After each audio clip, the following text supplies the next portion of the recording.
The woman pressed the button on the switch. In an instant the man was sucked into space. In a vacuum a person will lose consciousness within 20 seconds. After 90 seconds the body reaches its limit. The blood inside the body starts to boil.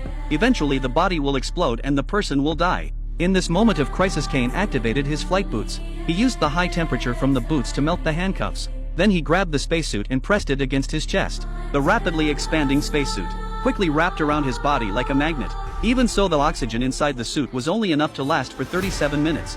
It wasn't long before the oxygen was depleted. In Kane's mind, memories of Amy began to flash. He was a family warrior created by the fusion of wolf genes in the Sykes family.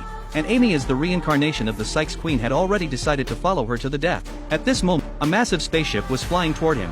When Kane regained consciousness, he found that it was the people from the Interstellar Police who had saved him. Without caring about his own safety, Kane ordered the ship to change course and head toward Jack's territory.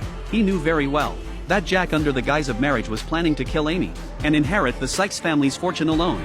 Meanwhile, Amy, dressed in a wedding gown, began her wedding ceremony with Jack. According to interstellar law, once Amy and Jack completed their wedding ceremony, they would jointly own the Sykes family's assets. Soon Kane and the police ship arrived outside Jack's mothership. When Jack learned that the police wanted to board and inspect the mothership, he refused to let the wedding be interrupted.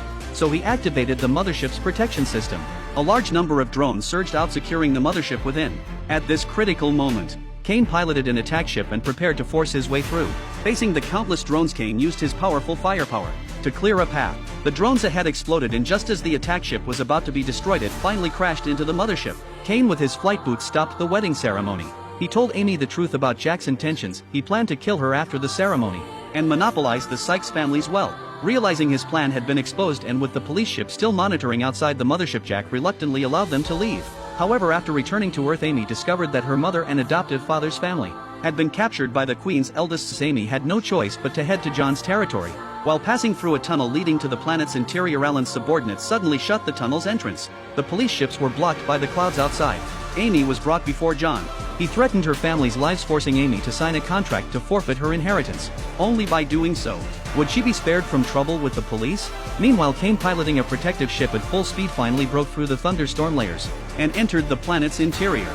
This was the Sykes family's factory where the immortality liquid was created. Kane's protective ship lost control and crashed into one of the buildings, setting it on fire. Soon the entire factory began to explode. Seeing the situation shift, John ordered his subordinates to immediately kill Amy.